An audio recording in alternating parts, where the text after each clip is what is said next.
Hello everyone, welcome back to Teaming Nifty. इस channel पर अभी हम एक ट्रेडिंग ऑटोमेशन की सीरीज़ रिकॉर्ड कर रहे हैं और इस सीरीज़ में हम 5 एपिसोड्स ऑलरेडी रिलीज़ कर चुके हैं। सो आज 6th एपिसोड है और इस एपिसोड में हम अपने ट्रेडिंग बॉट का मोंगोडीबी के साथ इंटीग्रेशन देखेंगे और देखेंगे कि ट्रेडिंग डेटा को हम एक डेटाबेस में कैसे सेव कर सकते हैं। So without any further delay, let's get started. Warning disclaimer. This video is for educational and informational purposes only. It is not financial advice, investment advice, trading advice, or a recommendation to buy or sell any security.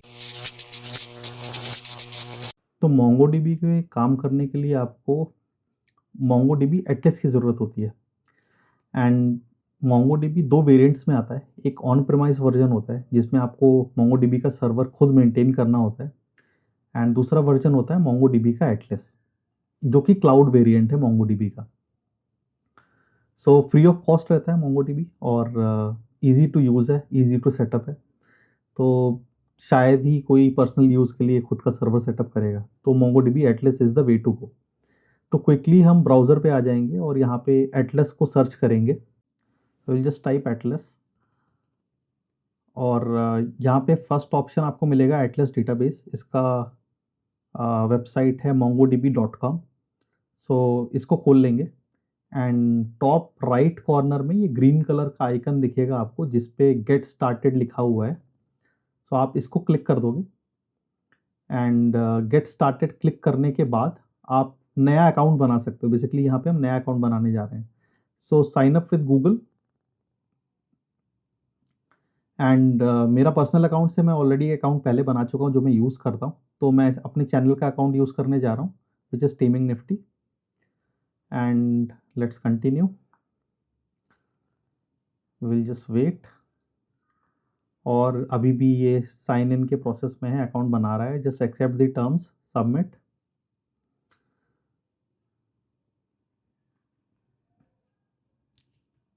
And it will take some time to register क्योंकि इसको server setup करना पड़ता है और 2-3 minute लेता है ये setup में। तो यहाँ पे कुछ क्वेश्चंस पूछे गए हैं आपसे जिनको आप आंसर कर सकते हो क्विकली। जैसे कि what is your primary goal, मतलब आप क्यों यूज़ कर रहे हो बेसिकली। तो ड्रॉप डाउन में 4-5 ऑप्शंस हैं, उसमें से जो आपको मोस्ट सुटेबल लगता है वो आप सेटअप कर दो। And how long you have been developing software with MongoDB, तो जो आपको सुटेबल लगता है वो सेलेक्ट कर लो। फिर what programming language are you primarily building on MongoDB with, तो जैसे हमारा पाइथन है तो हम पाइथन सेलेक्ट कर देंगे। What type of data will your project use, तो ये बड़ा इंटरेस्टिंग है। बहुत तरह का डेटा आप मोंगोडीबी में स्टोर कर सकते हो। मुझे कुछ श्योर नहीं है तो मैं अदर या नॉट श्योर सेलेक्ट कर लूँगा। आपको जो सही लगता है आप वो चूज़ कर लो अपने हिसाब से, but it will not differ, मतलब मोंगोडीबी की फंक्शनैलिटी में कोई चेंज नहीं होगा, आप कुछ भी सिलेक्ट कर सकते हो। फिर इसके बाद वाला जो ऑप्शन है वो ऑप्शनल है, please specify the types of data, तो वो मैं ब्लैंक छोड़ रहा हूँ। Will your application include any of the following architectural models, तो आपको अगर कोई आर्किटेक्चरल मॉडल इसमें से सेलेक्ट करना है आप कर सकते हो। मैं नॉट श्योर या नन पे क्लिक कर रहा हूँ, ठीक है, and then just finish it. तो अब यहाँ पे ना आपको 3 तरह के ऑप्शंस मिलते हैं, ठीक है। पहले 2 ऑप्शंस आपके पेड ऑप्शंस हैं एंड तीसरा ऑप्शन आपका फ्री ऑप्शन है और इस फ्री ऑप्शन में आपको 512 MB का स्टोरेज मिलता है। अब 512 MB सुनने में तो बहुत कम लगता है, लेकिन ये कम नहीं, ये बहुत है। मैं पिछले 3 साल से पर्सनली मोंगोडीबी यूज़ कर रहा हूँ और अपने सारे ट्रेडिंग बॉट्स, सारे फॉरवर्ड टेस्ट के लिए इसको यूज़ करता आ रहा हूँ। मतलब अच्छा खासा डेटा इकट्ठा हो रखा है, बट फिर भी 512 MB अभी तक ख़त्म नहीं हुआ है, क्योंकि जो भी आप इसमें रिकॉर्ड्स बनाते हो ना वो बाइट्स में होते हैं, छोटे-छोटे रिकॉर्ड्स होते हैं, तो इतनी जल्दी एग्ज़ॉस्ट नहीं होता है। मतलब अगर आप इनमें से कोई भी कलेक्शन उठा के देखो तो अच्छे खासे एंट्रीज़ हैं। जैसे देखो इसमें 430 एंट्रीज़ हैं, तो ये इतनी जल्दी एग्ज़ॉस्ट नहीं होता है। अच्छा खासा स्पेस है वो 512 MB। सो आपके ट्रेडिंग नीड्स के लिए और जितना एक रिटेल ट्रेडर को ज़रूरत होती है, इट इज़ गुड इनफ, तो प्लीज़ गो विद इट। आपको पे करने की ज़रूरत नहीं है यहाँ पे।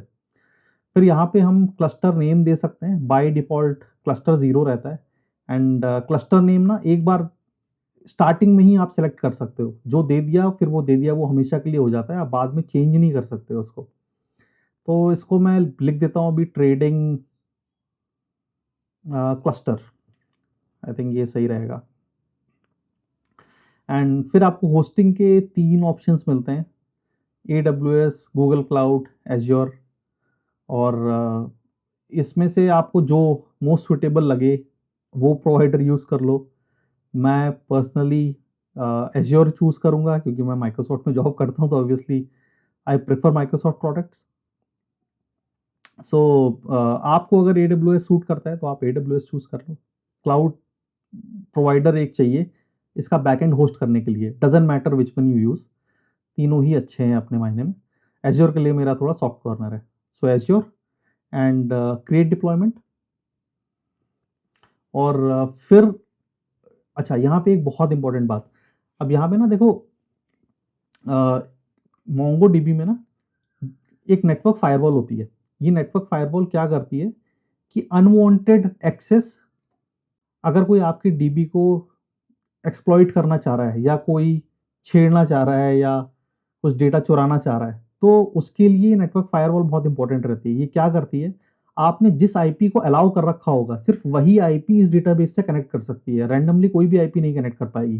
तो अगर यहाँ देखो ना, add a connection IP address, तो करेंटली बाय डिफॉल्ट जिस सिस्टम से आप लॉगिन कर रहे हो या जिस सिस्टम से आप ये अकाउंट सेटअप कर रहे हो, वो आईपी अपने आप ये ऐड कर देता है। और फ्यूचर में आप और कोई आईपी ऐड करना चाहो तो कर सकते हो। ठीक है, तो इंडियन हाउस होल्ड्स में ना जितने भी इंटरनेट सर्विस प्रोवाइडर्स हम यूज़ करते हैं वो डायनेमिक आईपी देते हैं, तो वो आईपी चेंज हो सकती है बाद में आपकी। अगर वो चेंज होती है तो वो आईपी आपको वापस से आके वाइट लिस्ट करनी पड़ेगी। अच्छा, वाइट लिस्ट क्या होता है? तो नेटवर्क फायरवॉल में जब भी आप किसी आईपी को अलाउ करते हो उस प्रोसेस को वाइट लिस्टिंग बोलते हैं। अच्छा, इसके अलावा इस पेज पे क्रिएट डेटाबेस यूजर भी है। मीन्स आपको एक डेटाबेस यूजर क्रिएट करना है और उसके क्रेडेंशियल्स को नोट कर लेना है। तो मैंने एडमिन यूजर बनाया है, पासवर्ड सेम रख रहे हैं, उसको कॉपी कर लेना है। मतलब ये क्रेडेंशियल्स वन टाइम ही है, अगर आपने खो दिए तो फिर खो दिए, इसको कॉपी करके सेफली कहीं पे रख लेना। और उसके बाद जस्ट क्रिएट डेटाबेस यूजर। ठीक है, तो आई होप ये दोनों कॉन्सेप्ट आपको समझ आ गए होंगे, आईपी एड्रेस का और user name and password. Simple ही है, ज़्यादा टफ नहीं है। ठीक है, अभी हमारा यूजर क्रिएट हो चुका है। अब हम एक कनेक्शन मेथड चूज करेंगे कि मतलब आप MongoDB से किस तरह से कनेक्ट करना चाहते हो।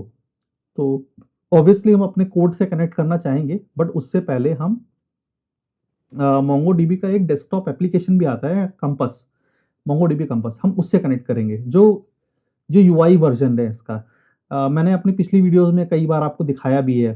MongoDB का डेस्कटॉप क्लाइंट जो मैं यूज़ करता हूँ, जहाँ से सारा डेटा मैं CSV में एक्सपोर्ट करता हूँ एक्सेल में, वो सारी चीज़ें। तो आई एम एज्यूमिंग आप फर्स्ट टाइम यूज़ कर रहे होगे MongoDB, तो just select I don't have MongoDB Compass installed.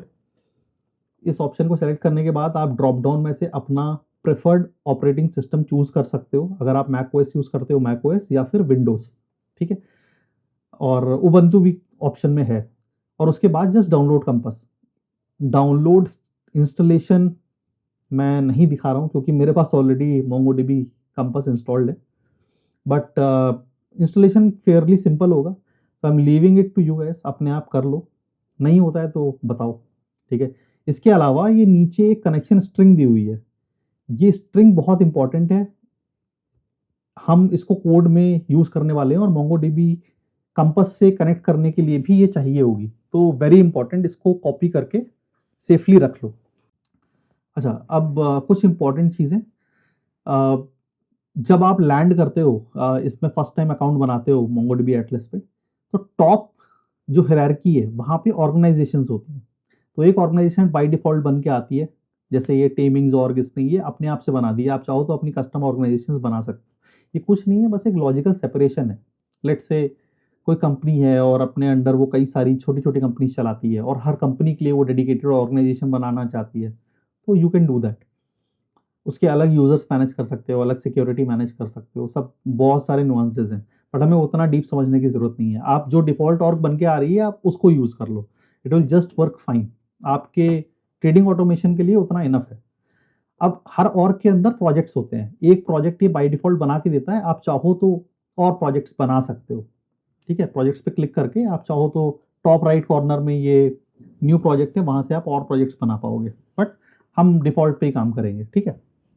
अच्छा, अब प्रोजेक्ट के अंदर क्लस्टर होता है, ठीक है।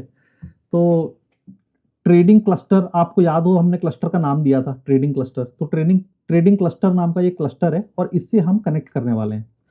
और इस क्लस्टर के अंदर हमारा डेटाबेस होता है, ठीक है। तो organisation, project, cluster and then database. तो अभी क्विकली हम यहाँ पे कंपास पे आ जाते हैं और जो कनेक्शन स्ट्रिंग हमने सेव करी थी ना पहले, वो कनेक्शन स्ट्रिंग यूज करके अब हम यहाँ पे कनेक्ट करेंगे। तो कुछ नहीं, ये कनेक्शंस के पास में अगर आपको दिख रहा हो एक प्लस आइकन है, इस पे आप क्लिक कर दोगे एंड जो कनेक्शन स्ट्रिंग हमने कॉपी करी थी वो यहाँ पे हम पेस्ट कर देंगे। सो ये हमारी कनेक्शन स्ट्रिंग है एंड आप चाहो तो फेवरेट कर सकते हो इस कनेक्शन को, और बस that's it, save and connect. और अब अगर आप देखोगे तो यहाँ पे दो कनेक्शंस दिख रहे होंगे, एक मेरा पर्सनल कनेक्शन जो मैं पहले से यूज कर रहा हूँ अपने सारे बॉट्स के लिए, एक नया कनेक्शन ट्रेडिंग क्लस्टर का जो हमने अभी बनाया। अब इसमें आपको कुछ डिफॉल्ट डेटाबेसेस पहले से मिलते हैं, जैसे admin, config, local, sample and flex, ये सारे डिफॉल्ट डेटाबेसेस हैं। इसमें कुछ एंट्रीज पहले से होंगी, आप इनको छेड़ो नहीं, इनको एज इज छोड़ दो, इसमें कुछ नहीं करना है हमको, ठीक है। हम अपने काम के लिए अपना पर्सनल डेटाबेस खुद बनाएंगे। तो उसके लिए कुछ नहीं, आप प्लस सिंबल पे क्लिक करके और डेटाबेस बना सकते हो। हम कोड से भी बना सकते हैं, बट यहाँ यहीं से कंपास से ही बना लेते हैं। जैसे ये पुराने वाले क्लस्टर में देखो ना, बॉट्स नाम का डेटाबेस है जो मेरा कस्टम डेटाबेस है, बाकी एडमिन लोकल डिफॉल्ट थे। तो क्विकली एक डेटाबेस बना लेते हैं, let's call it trading systems. और डेटाबेस के अंदर ना हमें एक कलेक्शन बनाना पड़ेगा, ये कुछ नहीं, एक तरह का फोल्डर समझ लो, ये लॉजिकल सेपरेशन है डेटाबेस के अंदर, ठीक है। तो हम अभी के लिए एक सैंपल बना देते हैं, बाकी हम कोड से समझेंगे कि क्या है ये। तो ये इस तरह से दिखेगा, आपके क्लस्टर के अंदर एक ट्रेडिंग सिस्टम्स नाम का डीबी और उसके अंदर सैंपल। और अगर मैं पुराना वाला देखूँ ना, मेरा बॉट्स वाला डेटाबेस, उसके अंदर देखो बहुत सारे कलेक्शंस हैं। तो अभी हम कोड से जब इंटरेक्ट करेंगे तो ट्रेडिंग सिस्टम्स के अंदर और भी कलेक्शंस बनाएंगे, ठीक है। ये सैंपल कलेक्शन जस्ट मैंने अभी बना दिया था and that's it. I think setup में इतना ही है। मोंगोडीबी एटलस का सेटअप फेयरली सिंपल है, ज़्यादा कुछ है नहीं। ऑर्गेनाइजेशन है, ऑर्गेनाइजेशन के अंदर प्रोजेक्ट है, प्रोजेक्ट के अंदर क्लस्टर है, क्लस्टर के अंदर आपका डेटाबेस है। अच्छा, एक चीज़ और, हमने शुरू में आईपी वाइट लिस्ट की थी ना, और अगर आपकी आईपी चेंज हो जाती है तो वापस से वाइट लिस्ट कैसे करोगे ये देख लो। तो सिक्योरिटी के अंदर आपको ये डेटाबेस एंड नेटवर्क्स के अंदर आना है। नेटवर्क एक्सेस के अंदर आईपी एक्सेस लिस्ट है, तो यहाँ पे आपका आईपी एड्रेस वाइट लिस्टेड है। आप यहाँ पे हमेशा नई आईपी आके ऐड कर सकते हो अगर आपकी आईपी चेंज होती है, ठीक है। और यहाँ पे अलाउ एक्सेस फ्रॉम एनीवेयर का भी ऑप्शन है, अगर आप खुला छोड़ना चाहते हो सब कुछ तो वो भी ऑप्शन है। आप बार बार अगर आपको झंझट लगता है कि हर बार नया आईपी ऐड करना पड़ता है चेंज होने के बाद, वो यहाँ से चेंज कर सकते हो, बट मैं रिकमेंड नहीं करूंगा कि ऐसा करो, या सिक्योरिटी ब्रीच होने के चांसेस रहते हैं। जब तक फॉरवर्ड टेस्टिंग कर रहे हो तब तक सब ठीक है, लाइव डेटाबेस जब ट्रेड लगने लगेंगे तब नहीं करना, ठीक है। तो अभी हम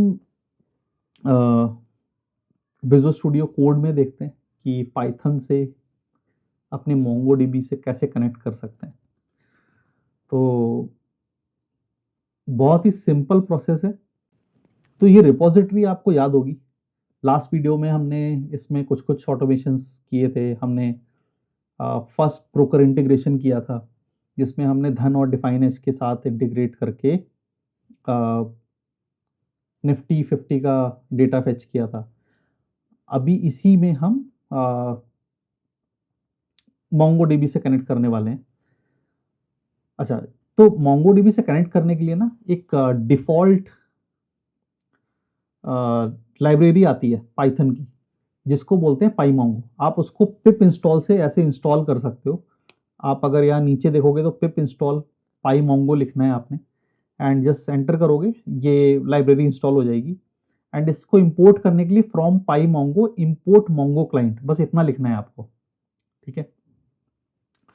तो अब इंपोर्ट करने के बाद ये 3 लाइनें बहुत इंपॉर्टेंट है, connection string, Mongo client and students. देखो कनेक्शन स्ट्रिंग में आपको याद हो, कनेक्शन स्ट्रिंग हमने सेव करी थी जो अभी हमने यहाँ पे मोंगो डीबी कंपास से भी कनेक्ट करने के लिए यूज की थी, वो सेम कनेक्शन स्ट्रिंग यहाँ हमें कोड में भी देनी पड़ेगी टू कनेक्ट। तो मैं क्विकली पेस्ट कर देता हूँ एंड फिर ये मोंगो क्लाइंट जो 5th लाइन पे है, ये एक वेरिएबल है और इसमें हम मोंगो क्लाइंट नाम का फंक्शन कॉल कर रहे हैं जिसमें हम अपनी कनेक्शन स्ट्रिंग को पास कर रहे हैं, ठीक है। अभी लाइन नंबर 6 पे हम स्टूडेंट्स नाम का एक वेरिएबल बना रहे हैं जिसमें मोंगो क्लाइंट जो हमने लाइन नंबर 5 पे ऑब्जेक्ट बनाया था उसमें हम अपना डेटाबेस एंड डेटाबेस के अंदर कलेक्शन, उन दोनों को पास कर रहे हैं, ठीक है। तो यहाँ पे क्विकली यहाँ पे डेटाबेस का नाम डाल देते हैं, ये हमारा डेटाबेस था और इसके अंदर हम ट्रायंगल नाम का एक कलेक्शन बनाएंगे तो उसको पास कर देते हैं।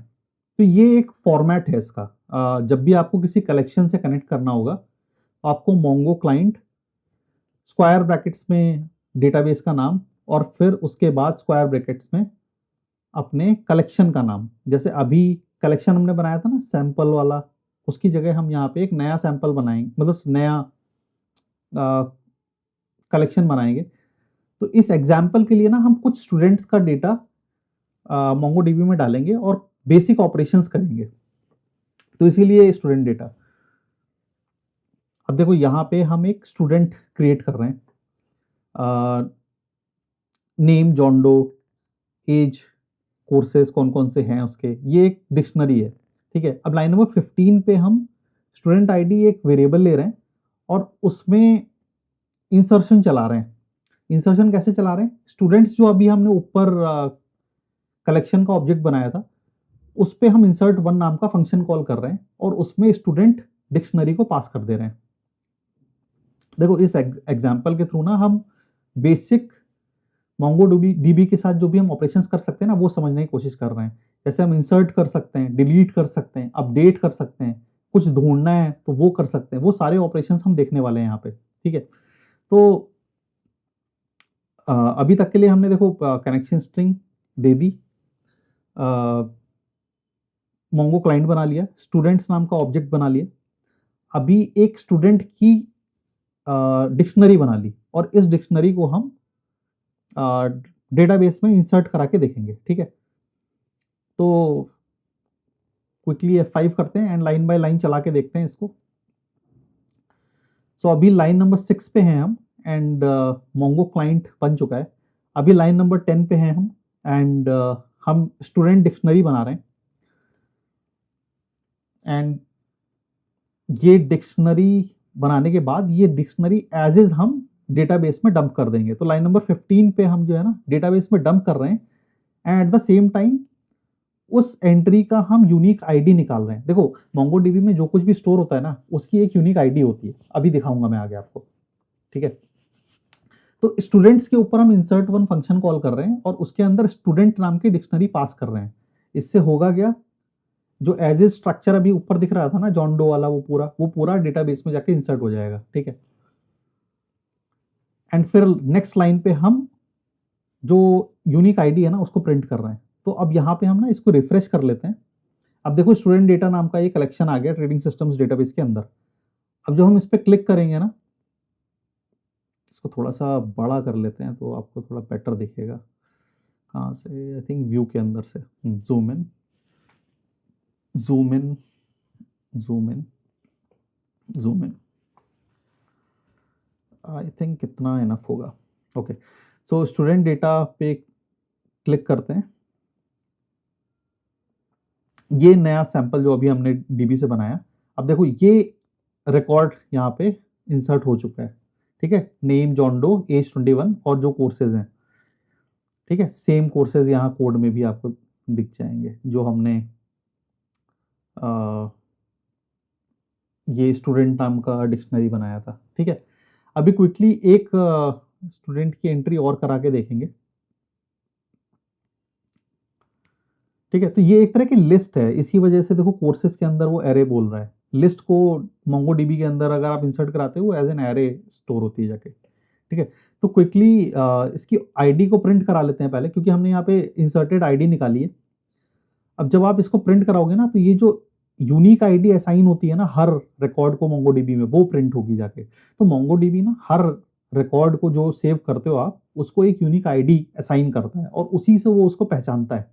ठीक है, और ये यूनिक होती है हर रिकॉर्ड की। तो वो आईडी जब आप इंसर्शन के बाद डॉट इंसर्टेड आईडी साथ में लगाते हो ना, तो वो आईडी फेच होके एक वेरिएबल में स्टोर हो जाती है। तो लाइन नंबर 15 में वही हुआ एक्चुअली, इंसर्शन भी हुआ और आईडी भी स्टोर हो गई। अब जब आप आगे बढ़ोगे तो ये देखो ये प्रिंट हो गई है। अब ये आईडी को अगर आप मैच कराओगे ना, तो ये एग्जैक्टली सेम होगी, D0 DD9, ending with D0 DD9।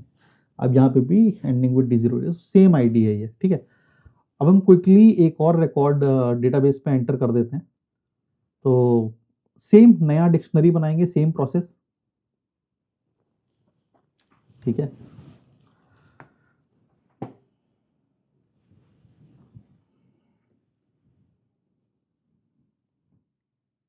अच्छा अब एक चीज देखो, लाइन नंबर 15 पे हमने ना students dot insert one dot inserted ID लिख रखा है, तो इसलिए वहां पे आईडी आई। लेकिन यहाँ लाइन नंबर 23 पे हम जस्ट इंसर्ट वन कर रहे हैं, मीन्स वो सिर्फ रिकॉर्ड को इंसर्ट कर देगा, बाकी आईडी फेच नहीं करके लाएगा। ठीक है, वो डिफरेंस है वहां पे। इंसर्शन के लिए आपको इंसर्ट वन करना है। अच्छा, इंसर्ट वन सिर्फ एक रिकॉर्ड को इंसर्ट करता है। ऐसे ही इंसर्ट मैनी भी फंक्शन है, जिसमें आप कई सारे रिकॉर्ड्स एक साथ एंटर कर सकते हो, और इंसर्ट वन ही हमें यूज करना है। हमारे ट्रेडिंग ऑटोमेशन के लिए इतना ही चाहिए, इससे ज़्यादा नहीं चाहिए। ठीक है, तो स्टूडेंट्स डॉट इंसर्ट वन और उसके अंदर स्टूडेंट डिक्शनरी पास करेंगे हम, तो वो ऐड हो जाएगी। अच्छा, अभी क्विकली वापस से डीबी में जाके रिफ्रेश करके देख लेते हैं। ये देखो, तो यह नया रिकॉर्ड यहाँ पे क्रिएट हो गया है। ठीक है, तो हमने अभी तक 2 रिकॉर्ड्स क्रिएट कर दिए।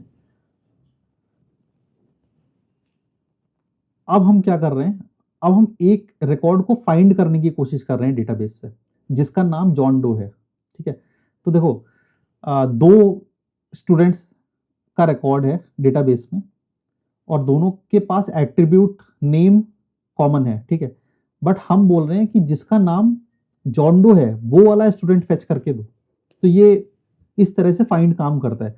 अब यहाँ पे देखो फाइंड वन फंक्शन है, फाइंड मैनी भी चला सकते हो। फाइंड वन क्या करता है ना, जो फर्स्ट इंस्टेंस उसको पूरे डेटाबेस में मिलेगा रिकॉर्ड्स में, वो उसको रिटर्न कर देगा। इसके अलावा एक फाइंड फंक्शन भी आता है, तो वो भी आप चला सकते हो। वो एक तरह की लिस्ट ऑफ रिकॉर्ड्स रिटर्न करता है। फाइंड वन सिर्फ एक रिकॉर्ड रिटर्न करेगा आपको। ठीक है, तो यहाँ पे वो जिसका नाम जॉन डो है वो उसको रिटर्न कर देगा, और फिर आप उसके साथ जो भी ऑपरेशन करना चाहो कोड में कर सकते हो। हम यहाँ पे अभी जस्ट फॉर एग्जांपल उसको प्रिंट करा के देखेंगे। ठीक है, so let's go to next line and print it. ठीक है, तो अभी आप नीचे देखोगे तो फाउंड स्टूडेंट एंड वो उसकी आईडी यूनिक आईडी, उसका नाम, मतलब जो रिकॉर्ड हमने डेटाबेस से फेच किया वो एज इज आके यहाँ पे प्रिंट हो गया। ठीक है, तो फेयरली सिंपल, मतलब अभी तक हमने कुछ स्पेशल नहीं किया। हमने इंसर्शन देख लिया, हमने फाइंड देख लिया, कुछ डेटाबेस से अगर हमें ढूंढ के लाना है वो कैसे करेंगे। अब हम अपडेट देखेंगे। तो क्विकली यहाँ पे ना जॉन डो की एज 21 है, इसको हम 22 अपडेट करेंगे इस अपडेट वन फंक्शन से। तो अपडेट वन फंक्शन कॉल करेंगे स्टूडेंट्स ऑब्जेक्ट पे, और उससे हम एज को अपडेट करेंगे। हम क्या बोल रहे हैं यहाँ पे देखो, स्टूडेंट्स डॉट अपडेट वन, क्या अपडेट करना है, वो रिकॉर्ड जिसका नाम जॉन डो है, और क्या सेट करना है, एज को सेट करना है 22। ठीक है, ये इजी, मतलब ये इसी तरह से लिखना होगा आपको। इसमें से एक भी कर्ली ब्रेस मिस किया या डबल कोट्स मिस किया या डॉलर मिस किया या कोलन मिस किया तो ये नहीं चलेगा। ठीक है, 25 कर लेते हैं एज को।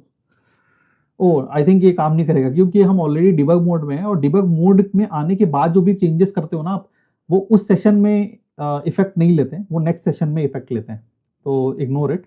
तो हम 21 को अभी 22 में अपडेट करेंगे। ठीक है, तो अब देखो इसने ऑलरेडी रिकॉर्ड चला दिया है। आप देखो यहाँ पे एज 21 थी और ये एज 22 है।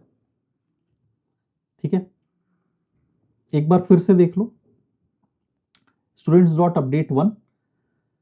अब पहले आपको बताना पड़ेगा कौन सा रिकॉर्ड अपडेट करना है, तो उसके लिए आप कंडीशन दोगे। तो उसके लिए हमने बोला name where name is John Doe. ठीक है, तो जॉन डो वाला रिकॉर्ड अपडेट होगा, दूसरा वाला नहीं होगा। और हम क्या सेट करना चाहते हैं, तो हम एज को सेट करना चाहते हैं। अगर आप कुछ और सेट करना चाहो तो वो भी पास कर सकते हो। ठीक है, और कोई और नया पैरामीटर अगर आपको ऐड करना हो, लेट्स से यहाँ पे नेम एज कोर्सेज है, इसके अलावा कुछ और ऐड करना हो, लेट्स से एड्रेस ऐड करना है, तो आप वो भी वहीं से कर सकते हो अपडेट 1 के थ्रू। ठीक है, अच्छा, अब हम आगे बढ़ते हैं और नेक्स्ट लाइन में जो हमने अपडेट किया उसको प्रिंट करा लेते हैं। तो ये देखो बताएगा कि अपडेटेड रिजल्ट में कितने आइटम्स मॉडिफाई हुए। अब देखो हमने इंसर्ट देख लिया, फाइंड देख लिया, अपडेट देख लिया, अब लास्ट चीज है डिलीट। तो यहाँ पे देखो दो रिकॉर्ड्स हैं। अब हम जॉन डो वाला रिकॉर्ड डिलीट करने जा रहे हैं। हम बोल रहे हैं जहां पे नाम is John Doe, just delete that record.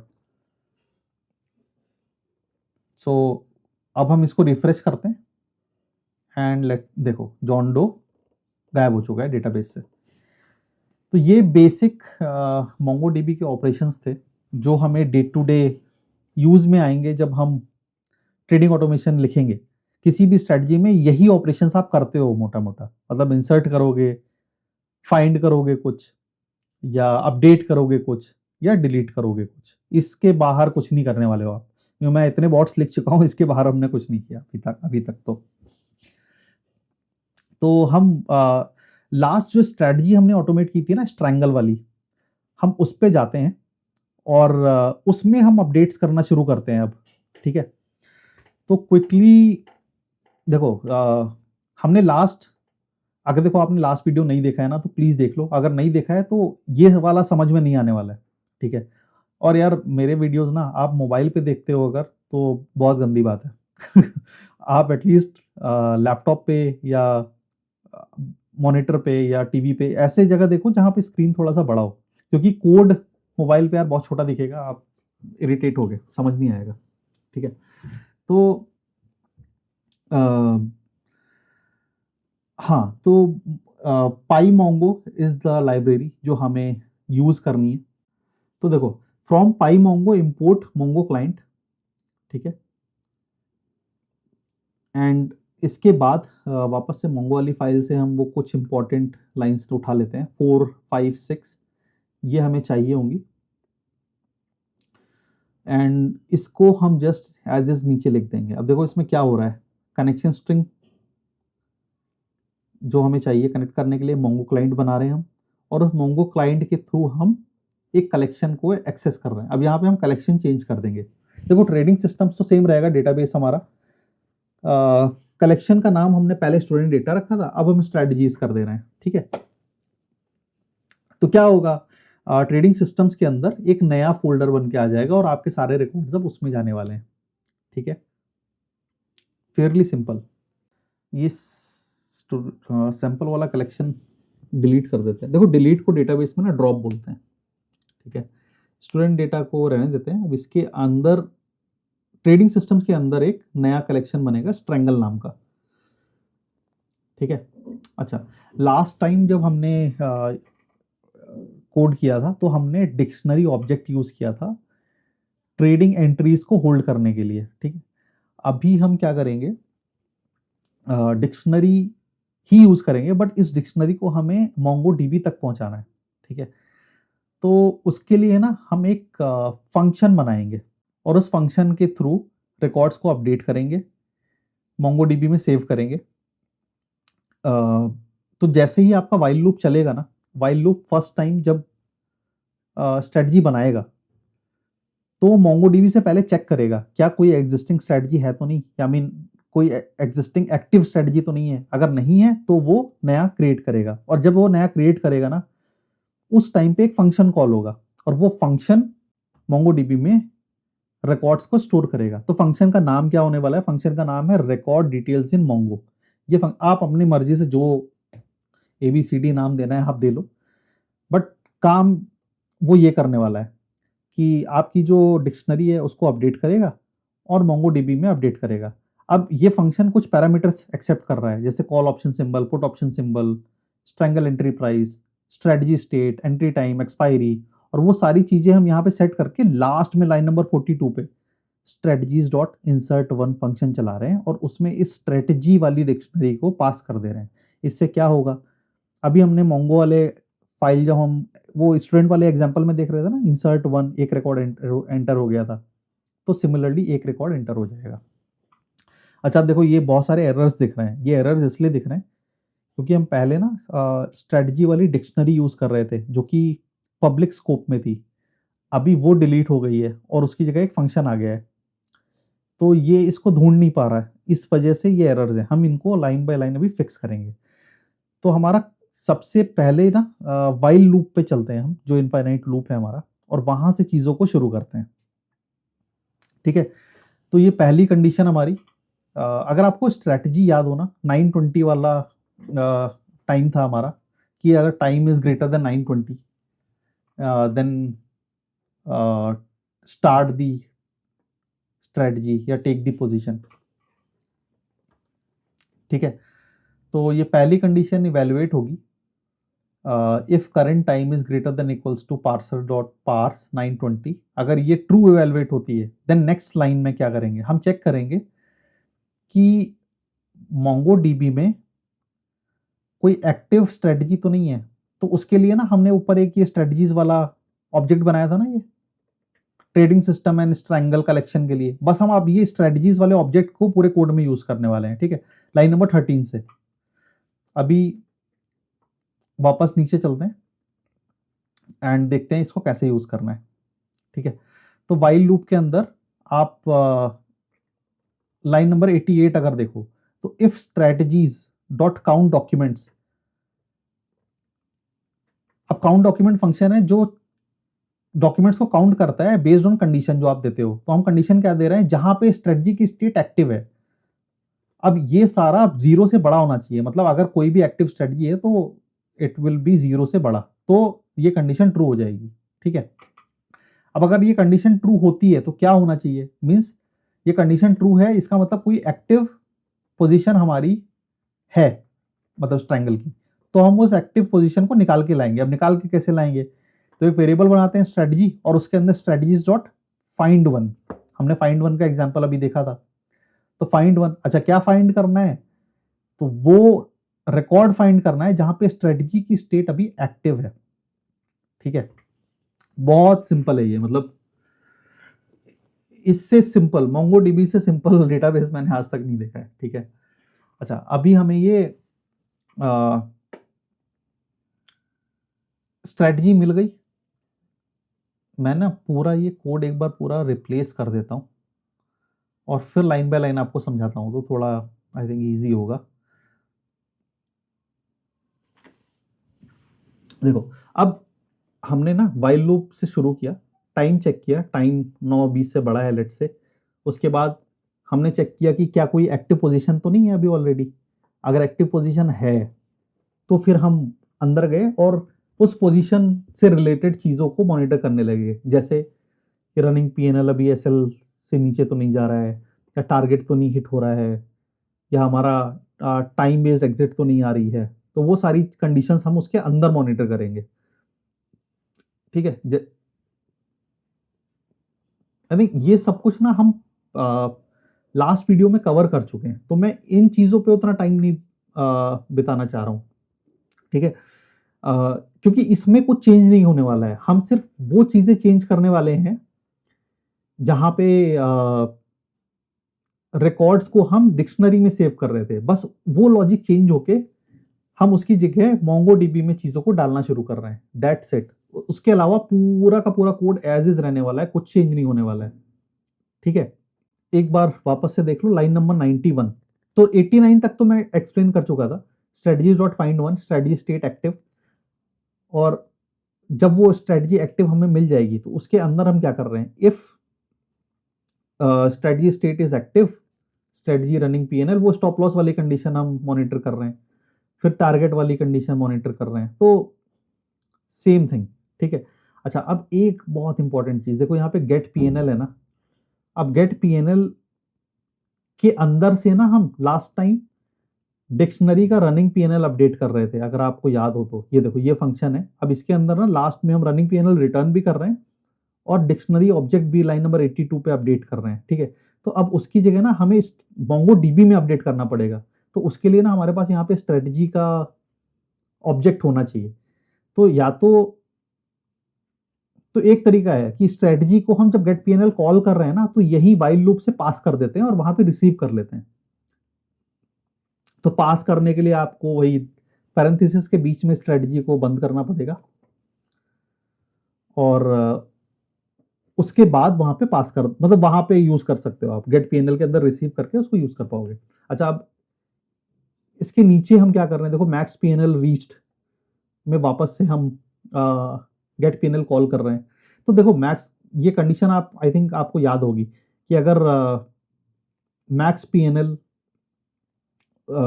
हमारा जितनी बार नया मैक्स पीएनएल अचीव होता है, हम बार बार डिक्शनरी अपडेट कर रहे थे, अब उसकी जगह हम यहाँ पे मोंगोडीबी अपडेट कर रहे हैं और स्टॉप लॉस भी हम चेंज कर रहे थे उसी हिसाब से। ठीक है। तो स्ट्रेटजीज डॉट अपडेट वन यहाँ पे हमने चलाया है to update the values in MongoDB. तो max PNL reached and stop loss को हमने अलग से कैलकुलेट किया और नीचे पास कर दिया। सिमिलरली देखो, मिन पीएनएल रीच्ड भी हमने अपडेट किया। ठीक है। ये बिल्कुल सिंपल कोड है, आपको लाइन बाय लाइन आप पढ़ोगे भी ना तो समझ आएगा, और इसको मैं कमिट करके रिपोजिटरी पे रख दूंगा तो आप आराम से देख पाओगे। ठीक है। अभी देखो गेट पीएनएल के अंदर एक बार यहाँ पे देखो, ये देखो रनिंग पीएनएल। ठीक है। अब ये रनिंग पीएनएल पहले डिक्शनरी में था और ये रनिंग पीएनएल यहाँ गेट पीएनएल के अंदर से अपडेट हो रहा है लाइन नंबर 82 पे। ठीक है। Strategy square brackets running PNL, running PNL. ठीक है। बाकी सब कुछ सेम है जैसा लास्ट टाइम था, जैसे करंट स्ट्रैंगल प्राइस हमने निकाला, फिर रनिंग पीएनएल निकाल रहे हैं हम, और उसके बाद ये रनिंग पीएनएल को हम सेट कर रहे हैं। तो अब ये देखो, रनिंग पीएनएल जब हम सेट कर रहे हैं ना, तो वो बस लाइन हमें चेंज करनी है, strategies dot update one.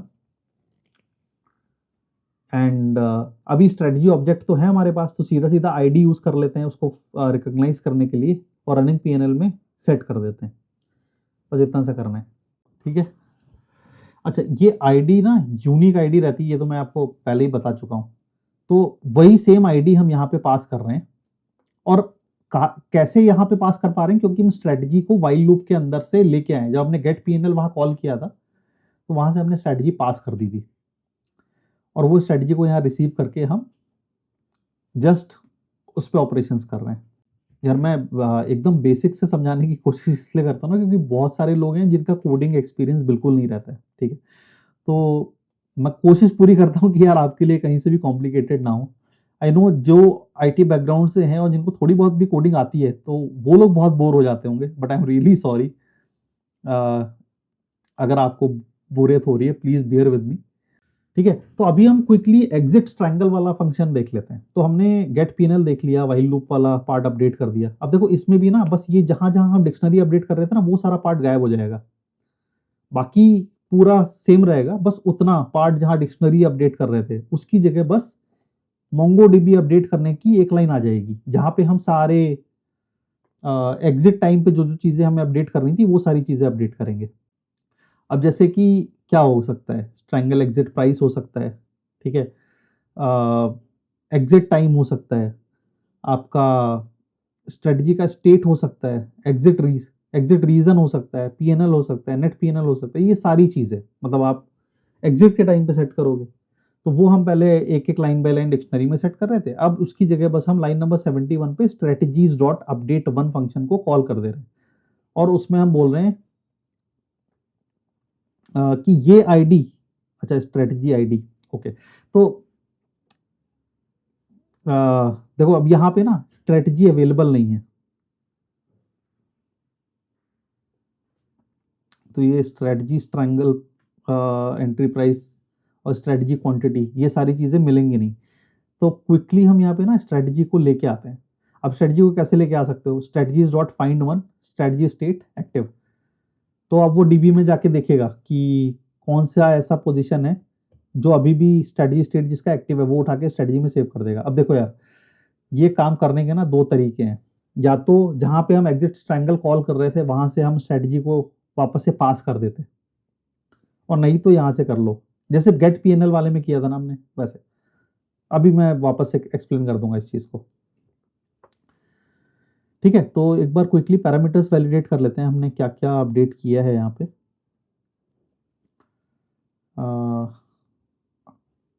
Triangle exit price, exit time, strategy state.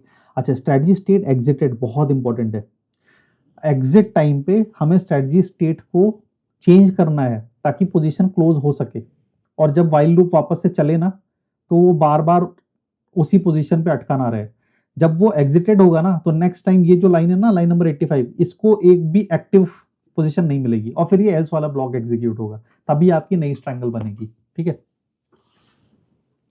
I think ये एग्जिटेड और एक्टिव स्टेट वाला पार्ट ना मैंने लास्ट वीडियो में भी एक्सप्लेन किया था, तो वहां से आपको थोड़ा सा आइडिया होना चाहिए। एंड आई होप यार आप लोग ये प्रैक्टिस कर रहे हो, क्योंकि जब तक प्रैक्टिस नहीं करोगे और इसको चला के नहीं देखोगे ना, कुछ नहीं होने वाला है। मतलब मैं ऐसे आके यहाँ पे घंटों घंटों ज्ञान बांटता रहूंगा, but it will not help anyone. आपको कोडिंग के लिए यार हाथ तो गंदे करने पड़ेंगे। ठीक है, तो अभी हम अगला फंक्शन अपडेट कर देते हैं, क्रिएट ट्रायंगल। ठीक है, तो क्रिएट ट्रायंगल में जब हम ट्रायंगल क्रिएट कर रहे हैं उस टाइम पे हम पहले डिक्शनरी में सारी चीजें अपडेट कर रहे थे, अब बस उसकी जगह मोंगोडीबी में अपडेट करेंगे। हमने अभी, आपको याद हो, स्टार्टिंग में एक फंक्शन बनाया था ना, ये रिकॉर्ड डिटेल्स इन मोंगो, तो सेम फंक्शन को हम यूज करने वाले हैं। ये function record details in Mongo. अब देखो, इसको जहां भी कॉल करोगे ना वहां पे ये सारे पैरामीटर्स आप पास करोगे, call option symbol, put option symbol. ठीक है, और उसको हम वापस से डिक्शनरी में सेट कर रहे हैं, और डिक्शनरी को वापस से हम डेटाबेस में इंसर्ट कर रहे हैं। ठीक है, और उस फंक्शन को हमने यहाँ पे कॉल किया है क्रिएट ट्रायंगल के अंदर। आई होप ये बहुत कॉम्प्लिकेटेड नहीं है। ठीक है, रिकॉर्ड डिटेल्स इन मोंगो। तो एक फंक्शन के अंदर से दूसरा फंक्शन कॉल कर सकते हो, दैट इज नॉर्मल। इसको फंक्शन चेनिंग कहते हैं। आप अनलिमिटेड फंक्शन चेन कर सकते हो। ठीक है, तो अभी आई थिंक ये पूरा कोड सेट हो चुका है, हम सब कुछ अपडेट कर चुके हैं। हाँ, मैंने एक पॉइंट बोला था ना, ये स्ट्रेटजी वाला पार्ट, कि गेट पीएनएल के अंदर हम स्ट्रेटजी को लेके आ रहे हैं वहां से पास करके वाइल लूप के अंदर से, और एग्जिट वाले में हमने एज इज लिख दिया है। तो आप दोनों तरह से कर सकते हो, चाहे आप इस तरह से कर लो, लाइन नंबर 58 जो है। देखो यार, डेवलपर ना, ये सब कुछ डेवलपर के ऊपर है, कोई भी तरीका गलत नहीं है, कोई भी तरीका सही नहीं है, दोनों ही तरीके काम करते हैं। आप चाहो तो फंक्शन के अंदर वापस से स्ट्रेटजी को फाइंड कर लो, मतलब नया पोजीशन जहां पे स्टेट एक्टिव है, या फिर जो आपने वाइल लूप के अंदर फाइंड किया था ना उसको हर फंक्शन के अंदर पास करते जाओ, दोनों ही सेम तरह से काम करेंगे। ठीक है, तो हम एक, देखो यार, एक प्रॉब्लम को सॉल्व करने के ना कई सारे तरीके हो सकते हैं। ठीक है, तो ये completely up to the person है जो कोड कर रहा है। हो सकता है मेरे से बेटर कोई कोड लिखता हो, वो कुछ और लॉजिक लिखे, हो सकता है कुछ अच्छा लॉजिक लिखे, या हो सकता है यही लॉजिक अच्छा हो। तो कुछ सही गलत नहीं है। आप चाहो तो ऐसे यूज कर लो जैसे लाइन नंबर 61 जो मैंने डाला है अभी, या फिर आप स्ट्रेटजी को वाइल लूप के अंदर से पास करके ले आओ, दोनों ही तरीके सही हैं, कुछ भी गलत नहीं है। ठीक है, तो मैं अभी के लिए इसको हटा देता हूँ। यहाँ पे हम एज एन आर्ग्यूमेंट यूज करते हैं, और बाकी जगह हमने जहाँ पे जरूरत लगी वहाँ पे हमने फ्रेश फेच कर लिया है डेटाबेस से। ठीक है, तो अब ना क्विकली हम ब्रेक पॉइंट्स इंट्रोड्यूस कर देते हैं हर जगह, क्योंकि अब हम इसको लाइन बाय लाइन चला के देखेंगे डिबग मोड में। ठीक है, line by line debug mode में चलाने के लिए ना हमें ब्रेक पॉइंट्स डालने होते हैं। और ब्रेक पॉइंट्स डालने के बाद अब हम F5 हिट कर देंगे। तो अब ये वाइल लूप पे जाके रुकेगा पहले, देखो ये। अब ये वाइल लूप में देखो पहले तो करंट टाइम कैलकुलेट करेगा, ये सब सेम स्टोरी लास्ट टाइम जैसे, ठीक है। फिर करंट टाइम को इवेलुएट करेगा, ये 720 क्यों दिखा रहा है okay 720। Last time I think मैंने चलाने के लिए इसको 720 कर दिया था, क्योंकि मैं अर्ली मॉर्निंग वीडियो रिकॉर्ड कर रहा था और 920 तक वेट करना पड़ता है अगर हमें इसको चलाना होता है। तो आज भी हम इसको, अच्छा आज तो मैं शाम में रिकॉर्ड कर रहा हूँ तो ये एनीवे 720 पे भी चलेगा, बट एनीवेज इसको 920 करके हम चला लेते हैं। आई होप आप समझ पा रहे होगे हम क्या कर रहे हैं यहाँ पे, ठीक है। तो नेक्स्ट लाइन पे जाते हैं। अब देखो current time is obviously greater than 920, क्योंकि अभी शाम का टाइम है 1810, ठीक है। उसके बाद हम वापस से नेक्स्ट लाइन पे जाएंगे, लाइन नंबर 77 पे। अब वहां पे हम चेक कर रहे हैं कि डेटाबेस में कोई ऐसा रिकॉर्ड है जिसकी स्ट्रेटजी स्टेट एक्टिव है, तो अभी तो नहीं है। तो ये जो कंडीशन है ना, ये फॉल्स इवेलुएट होगी, और फॉल्स इवेलुएट होगी तो अंदर जाएगा नहीं, ये सीधा एल्स वाले ब्लॉक पे आ जाएगा। अब यहां से ये क्रिएट ट्रायंगल पे जाएगा, ठीक है। तो ये ना इसको कंट्रोल फ्लो बोलते हैं। देखो कंट्रोल फ्लो, अब यहाँ से क्रिएट ट्रायंगल पे हम जाएंगे, और क्रिएट ट्रायंगल के अंदर से हमने ना वो मोंगो डीबी के अंदर रिकॉर्ड डिटेल्स इन मोंगो वाला फंक्शन कॉल किया है, तो वहां पे जाएगा। तो अभी हम लाइन बाय लाइन चला के देखते हैं इसको क्विकली। देखो यहाँ पे लाइन नंबर 44 पे हम डिफाइन एच से वापस से कनेक्शन बना के डेटा को फेच कर रहे हैं। धन वालों के लिए मैंने जो लास्ट एग्जांपल दिखाया था ना, उसमें भी ये एज इज काम करेगा, कोई चेंज नहीं है। जहां पे आप धन के लिए चीजें यूज कर रहे थे वो सेम रहेंगी, बस जहां पे आप डिक्शनरी अपडेट कर रहे हो ना, वो डिक्शनरी वाला पार्ट अपडेट मतलब चेंज हो जाएगा। अब देखो record details in Mongo call हुआ है क्रिएट ट्रायंगल के अंदर से, ये लाइन नंबर 55 पे, ठीक है। तो आप फ्लो वाइल लूप से क्रिएट ट्रायंगल पे आया और क्रिएट ट्रायंगल से रिकॉर्ड डिटेल्स इन मोंगो पे चला गया, ठीक है। अब जब ये रिकॉर्ड डिटेल्स इन मोंगो वाला फंक्शन खत्म होगा ना, तो जो फ्लो है हमारा वो वापस से क्रिएट ट्रायंगल वाले फंक्शन पे जाएगा, और क्रिएट ट्रायंगल वाले फंक्शन से वापस से वाइल लूप पे जाएगा जहां से वो कॉल हुआ था, ठीक है। तो फ्लो वापस से रिवर्स ऑर्डर में चलता है। अब देखो ये लास्ट में strategies dot insert one call हो रहा है, ठीक है। अब देखो ये यही चीज मैं एक्सप्लेन कर रहा था लाइन नंबर 96 पे। क्रिएट ट्रायंगल पे हम वापस आ गए, हमने यहीं से शुरू किया था। क्रिएट ट्रायंगल से हम गए थे इस फंक्शन की डेफिनेशन पे, और इसमें हमने कॉल किया रिकॉर्ड डिटेल्स इन मोंगो, और यहाँ से हम रिकॉर्ड डिटेल्स इन मोंगो की डेफिनेशन पे गए। ये सारा एग्जीक्यूशन खत्म हुआ। यहाँ से फिर देखो जहां पे record details in Mongo call हुआ होगा वहां गए, और वहां से वापस वाइल लूप पे कंट्रोल गया। तो ये कंट्रोल फ्लो इस तरह से चलता है, ठीक है। और जब हम F10 हिट करेंगे ना, तो ये वाइल लूप अब वापस से चलेगा। क्विकली एक बार डीबी में हम रिकॉर्ड चेक कर लेते हैं, एंटर हो गया होगा, रिफ्रेश। देखो ट्रायंगल एक नया कलेक्शन बना, और इस पर क्लिक करोगे आप तो ये देखो एंट्री बन गई। निफ्टी का लॉट साइज चेंज हो चुका है, 75 से 65 हो गया। मेरा लास्ट वीक बॉट फेल हो गया था, मैं भूल गया था लॉट साइज चेंज करना बट देखो यहाँ पे ये एंट्रीज एंटर हो चुकी हैं, और इसकी स्टेट देखो अभी ना एक्टिव है, ठीक है। अब इस यही एक्टिव स्टेट ना सब खेल करती है आपके पूरे कोड में। तो जब आप एग्जिट करोगे तो स्टेट को आप चेंज कर दोगे, तो फिर ये पोजीशन चेक नहीं करेगा बॉट आपका, और नया पोजीशन बनाएगा, ठीक है। तो वापस से वाइल लूप पे आ जाते हैं, और अब यहाँ पे आप F10 चलाओगे ना, तो ये देखो लाइन नंबर 74, अब ये लूप रिपीट होने जाएगा। लेकिन अब इस टाइम ना इसको स्ट्रेटजी एक्टिव मिलेगी, क्योंकि डीबी में एक्टिव है। अच्छा अभी एग्जिट ट्रायंगल क्यों कॉल हुआ है वो क्विकली समझ लेते हैं। देखो वाइल लूप चला, वाइल लूप के बाद ये इसने चेक किया कि कोई स्ट्रेटजी एक्टिव है क्या, जो कि है। हम अगर डीबी में देखें तो एक पोजीशन अभी एक्टिव है ये, ठीक है। तो ये इसको निकाल के लाया। अब इसने एक एक करके कंडीशंस चेक करना शुरू की। अब मार्केट तो लाइव है नहीं, तो ये सारे चीज़ें नहीं काम करेंगी, बट मार्केट क्लोज टाइम के हिसाब से वो काम करेगा, क्योंकि अभी बज रहा है शाम का 7:50 ऑलमोस्ट, ठीक है। और मार्केट एग्जिट